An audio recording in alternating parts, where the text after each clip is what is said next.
Assalamualaikum warahmatullahi wabarakatuh. Alhamdulillah.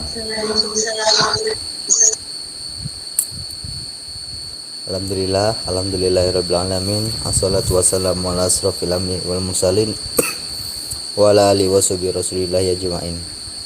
Rabbi sadri wa yassir li amri wal hudatan min lisani yafqahu qawli. Alhamdulillah. Pertama-tama marilah kita panjatkan puji syukur kehadirat Allah Subhanahu wa taala, yang mana atas berkat rahmat dan karunia-Nya kita dapat mendapatkan kesehatan sehingga kita dapat mendengarkan materi dari kelompok kami. Kedua kalinya salat dan salam tak lupa kita aturkan ke junjungan Nabi besar Muhammad sallallahu alaihi wasallam dengan mengucapkan Allahumma sholli ala sayyidina Muhammad wa ala ali sayyidina Muhammad. Semoga kita nanti akan mendapatkan syafaatnya di yaumil akhir nanti. Amin ya rabbal alamin. Yang saya hormati Bapak Farul Saifuddin MPD beserta teman-teman yang saya banggakan. Perkenalkan, kami di sini dari kelompok 8 ingin mempresentasikan tentang materi yang telah kami diskusikan, yaitu tentang supervisi pendidikan. Sebelum itu, izinkan saya memperkenalkan anggota dari kelompok 8. Yang pertama yaitu ada Mbak Diah Utami, lalu ada Mbak Maya Wulandari, ada saya sendiri Wisnu Al-Khwarizmi, dan ada Mbak Nurdiana Zaneti. Untuk materi pertama akan saya sampaikan sendiri. Mbak bisa minta slide-nya, yaitu tentang pengertian supervisi pendidikan. Secara etimologis, supervisi berasal dari bahasa Inggris to supervise atau mengawasi. Sedangkan secara morfologis, supervise berasal dari dua kata bahasa Inggris, yaitu super dan vision. Super berarti di atas dan vision berarti melihat.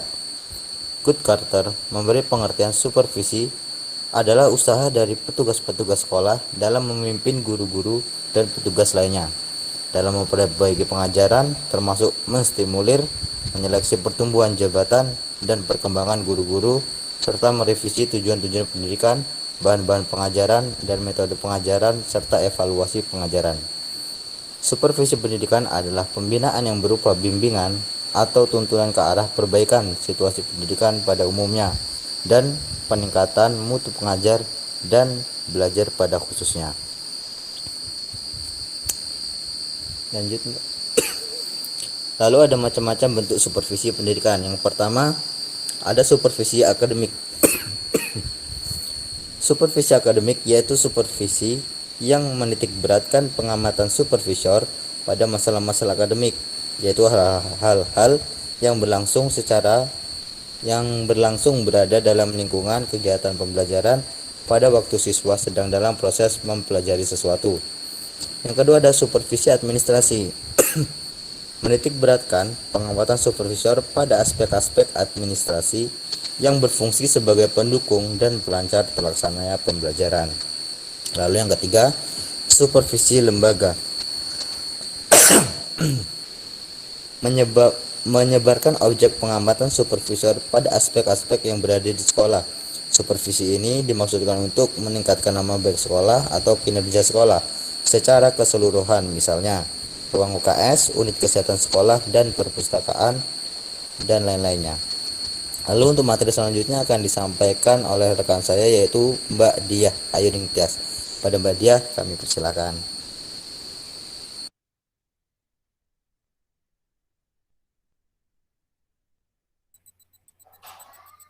Terima kasih buat Mas Wisnu. Oke, selanjutnya yaitu tujuan supervisi pendidikan, yaitu 1. Meningkatkan mutu kinerja guru. 2. Meningkatkan kualitas pembelajaran yang pada akhirnya meningkatkan prestasi belajar siswa. 3. Meningkatkan kualitas pengajaran guru dalam segi strategi, keahlian, dan alat pengajaran. 4. Menyediakan sistem berupa teknologi yang membantu guru dalam pengajaran. 5. Sebagai salah satu dasar pengambilan keputusan bagi kepala sekolah untuk reposisi guru. Next. 6. Meningkatkan keefektifan kurikulum sehingga berdaya guna dan terlaksana dengan baik. 7. Meningkatkan keefektifan dan keefisiensian sarana dan prasarana untuk dikelola dan dimanfaatkan dengan baik. 8. Meningkatkan kualitas pengelolaan sekolah khususnya dalam mendukung terciptanya suasana kerja yang optimal. 9. Meningkatkan kualitas situasi umum sekolah sehingga tercipta situasi yang tenang dan tentram serta kondusif. Next. Selanjutnya yaitu fungsi supervisi pendidikan, yaitu 1. Fungsi meningkatkan mutu pembelajaran ruang lingkupnya sempit, sehingga tertuju pada aspek akademik khususnya yang terjadi di ruang kelas ketika guru sedang memberikan bantuan dan arahan kepada siswa. 2. Fungsi memicu unsur yang terkait dengan pembelajaran lebih dikenal dengan nama supervise administrasi. Dan 3. Yaitu fungsi membina dan memimpin. Selanjutnya materinya akan dilanjutkan oleh Mbak Maya Wulandari. Kepada Mbak Maya, saya persilahkan. Baik, saya akan lanjutkan. Yang selanjutnya yaitu prinsip supervisi pendidikan. Prinsip yang pertama yaitu supervisi hendaknya memberikan rasa aman kepada pihak yang disupervisi. Yang kedua, supervisi hendaknya bersifat konstruktif dan kreatif. Yang ketiga, supervisi hendaknya realistis didasarkan pada keadaan dan kenyataan sebenarnya. Yang keempat, kegiatan supervisi hendaknya terlaksana dengan sederhana. Yang kelima, dalam pelaksanaan supervisi, hendaknya hubungan profesional, bukan didasarkan atas hubungan pribadi.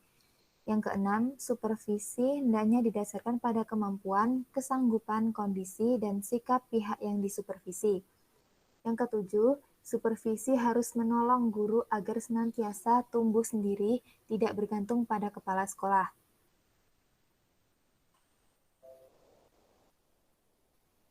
Selanjutnya yaitu tipe-tipe supervisi. Tipe yang pertama yaitu inspeksi.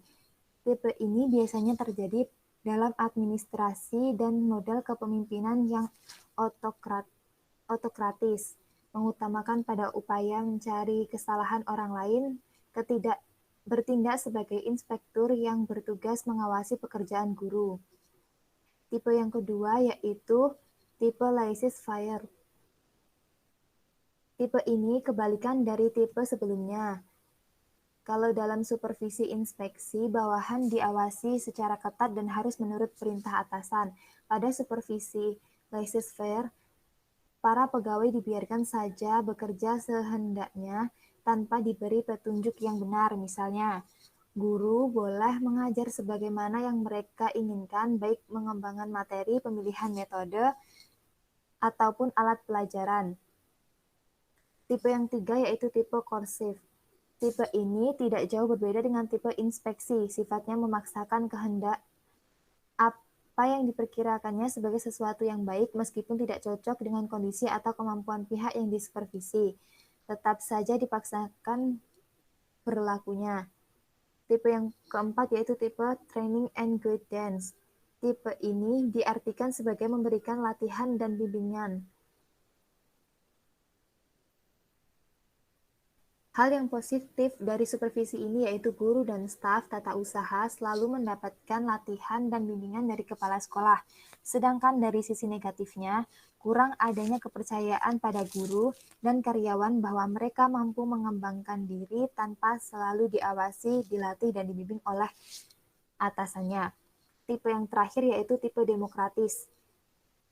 Bersifat demokratis, tipe ini juga memerlukan kondisi dan situasi yang khusus. Tanggung jawab bukan hanya seorang pemimpin saja yang memegangnya, tetapi didistribusikan atau didelegasikan kepada para anggota atau warga sekolah sesuai dengan kemampuan dan keahlian masing-masing. Selanjutnya akan dilanjutkan oleh Nurdiana Zanetti. Baiklah, selanjutnya teknik supervisi. Dalam teknik supervisi ada dua, yaitu yang pertama teknik perseorangan. Pertama, mengadakan kunjungan kelas atau classroom visit. Yang dimaksud adalah kunjungan yang dilakukan untuk melihat yang sedang mengajar atau ketika kelas sedang kosong. Dua, mengadakan observasi kelas atau classroom observation. Kunjungan ke sebuah kelas untuk mencermati situasi atau peristiwa yang sedang berlangsung di dalam kelas. 3. Mengadakan wawancara. Dilakukan apabila supervisor menghendaki jawaban dari individu tertentu. Lalu ada teknik kelompok. Dalam teknik kelompok itu ada 5 jenis. Yang pertama, mengadakan pertemuan atau rapat seperti meeting. Dalam kegiatan ini, supervisor dapat memberikan pengarahan, pengkoordinasian, dan mengkomunikasikan segala informasi kepada guru atau staf, lalu mengadakan diskusi kelompok, mengadakan penataran, dan juga mengadakan seminar. Next. Lalu mekanisme pelaksanaan supervisi. Ada 4 tahap, yaitu yang pertama, tahap penyusunan program supervisi. Program tersebut meliputi program tahunan dan juga program semester. Yang kedua, tahap persiapan, meliputi format atau instrumen supervisi, materi pembinaan atau supervisi, buku catatan, dan data supervisi atau pembinaan sebelumnya. Yang ketiga, tahap pelaksanaan, diarahkan pada sasaran yang telah ditetapkan. Dan yang terakhir, tahap tindak lanjut, yang merupakan pembinaan dan perbaikan dari hasil temuan pada saat supervisi. Selanjutnya saya kembalikan kepada moderator.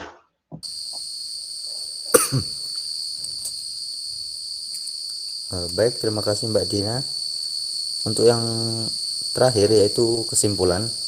Jadi kesimpulan dari materi ini yaitu supervisi merupakan suatu layanan dan bantuan yang diberikan oleh supervisor kepada guru dalam upaya memperbaiki pembelajaran sehingga pembelajaran dapat berjalan dengan efektif.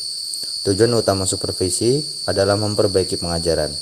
Supervisi pendidikan mempunyai fungsi untuk meningkatkan mutu pembelajaran, memicu unsur yang terkait, serta memimpin dan membina. Dalam supervisi pendidikan terdapat 2 teknik yang dapat dilakukan, yaitu teknik perseorangan dan teknik kelompok. Dengan pembacaan kesimpulan itu maka berakhir juga presentasi dari kelompok kami. Apabila ada kesalahan dalam pembacaan atau penyampaian materi dari kelompok kami mohon maaf sebesar-besarnya. Dengan ini saya akhiri. Wabillahi taufiq wal hidayah. Wassalamualaikum warahmatullahi wabarakatuh. Waalaikumsalam warahmatullahi Waalaikumsalam wabarakatuh. warahmatullahi wabarakatuh.